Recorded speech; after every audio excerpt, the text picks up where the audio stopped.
Bonjour et bienvenue dans ce tuto de création Kokedama Sphène Corp par Meloke. Il est basé sur notre kit Kokedama Do It Yourself disponible dans notre boutique meloke.fr. Les chapitres sont accessibles à tout moment pour vous aider à vous retrouver dans les étapes de création. Bon visionnage. Étape 1. Mélangez le terreau et la fibre de coco. Il faut que ça forme un tout homogène.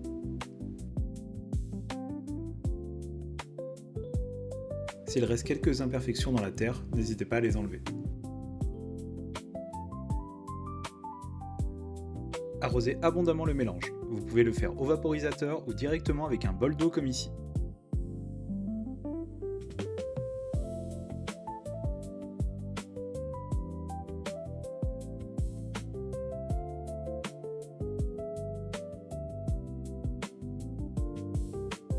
Il faut que la préparation soit assez mouillée pour que lorsqu'on voudra faire la boule à l'étape suivante, la terre ne s'effrite pas trop. N'hésitez donc pas à en mettre beaucoup. Étape 2. Formez une boule à l'aide de vos mains. Si vous n'y arrivez pas, c'est sûrement que la terre n'est pas assez mouillée. N'hésitez donc pas à en remettre un petit peu.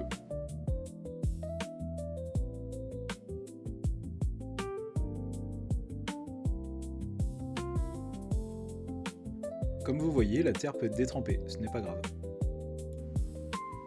Ne vous attardez pas trop sur la forme de la boule. Il faut qu'elle soit ronde, mais pas forcément parfaite à ce moment de la préparation. Vous allez la remodeler un peu plus tard, donc pas de souci. Les deux prochaines étapes peuvent se faire dans n'importe quel ordre. Ici, Mélodie a choisi d'abord de préparer la plante. Il faut sortir la plante du pot délicatement et enlever un maximum de terre autour des racines.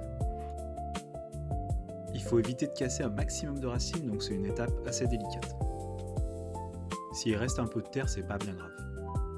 Vous pouvez mettre cette terre de côté pour d'autres projets, on va pas l'utiliser du tout pour la confection du Kokedama. On va enchaîner l'étape 4 et l'étape 5 assez vite. D'abord, on fend la boule en deux pour en faire deux demi-sphères, puis on va venir prendre la plante pour la déposer dans une des demi-sphères.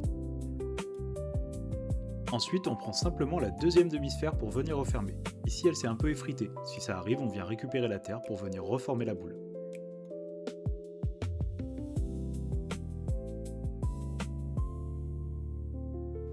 Ce qui nous emmène à l'étape 6, fermer la boule et remodeler.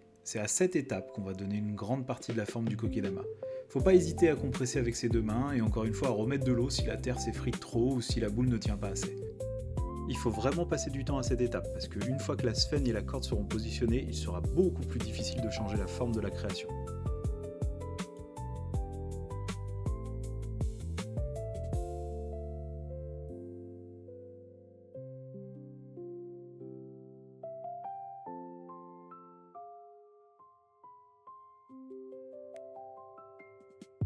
La sphène est conditionnée déshydratée, il faut donc la réhydrater. Pour cela, on ajoute de l'eau dans un bol et on vient la plonger dedans pendant 2 minutes.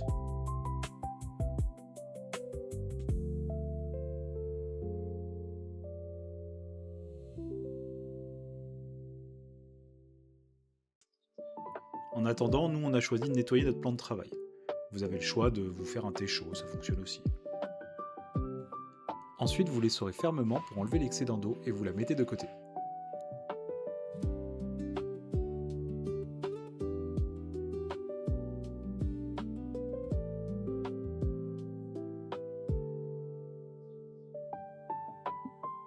La quantité de sphène dans le kit est prévue pour un Kokedama entier, vous pouvez donc tout utiliser.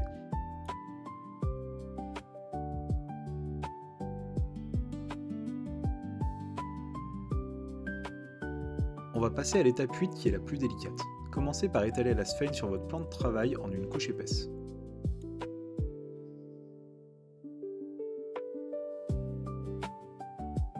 Ensuite, prenez votre plante et positionnez-la dessus au centre. Le lit de sphène va constituer le dessous du Kokedama. Vous allez ensuite prendre le reste de sphène hydratée pour les coller dessus afin de ne laisser plus aucun espace de terre visible.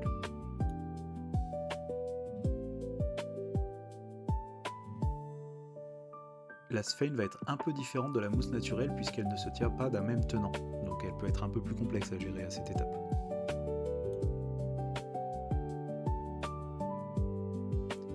Si vous vous étiez gardé un petit surplus de sphène déshydratée dans de l'eau, n'oubliez pas de l'essorer avant de l'utiliser.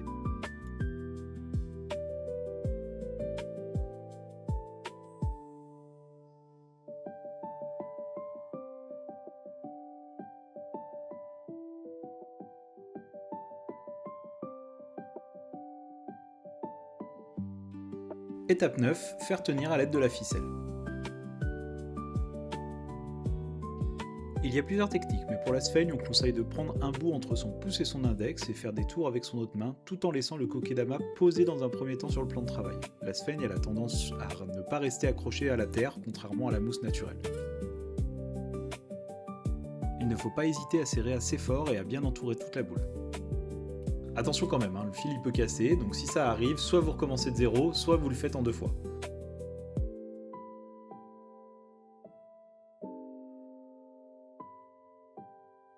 À la toute fin, vous faites un nœud simple ou double. Par habitude, on le fait en dessous du kokedama, mais ça n'a pas grande importance puisqu'il sera couvert de toute façon par la corde ensuite.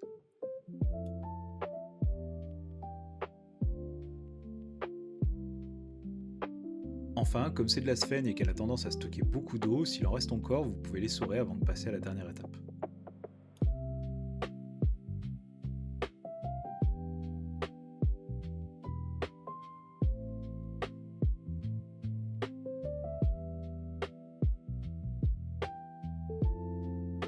Pour entourer la boule de corde, vous allez laisser une petite marge afin de pouvoir faire le nœud final. Vous prenez entre votre pouce et votre index dans une main et vous faites le tour avec votre autre main.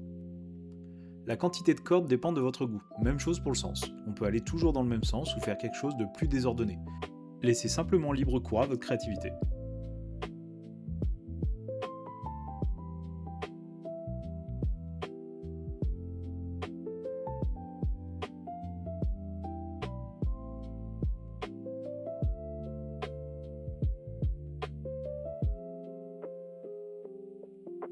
Quand vous êtes satisfait, coupez la corde en laissant également une petite marge puis faites un nœud. Ici, préférez le faire à un endroit qui ne se verra pas et recoupez le surplus.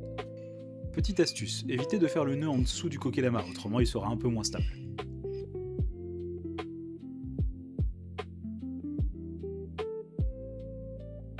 Félicitations, vous avez créé votre premier kokedama. Si ce tuto vous a plu, retrouvez notre kit kokedama Do It Yourself sur notre boutique meloke.fr, vendu avec ou sans plante. A bientôt!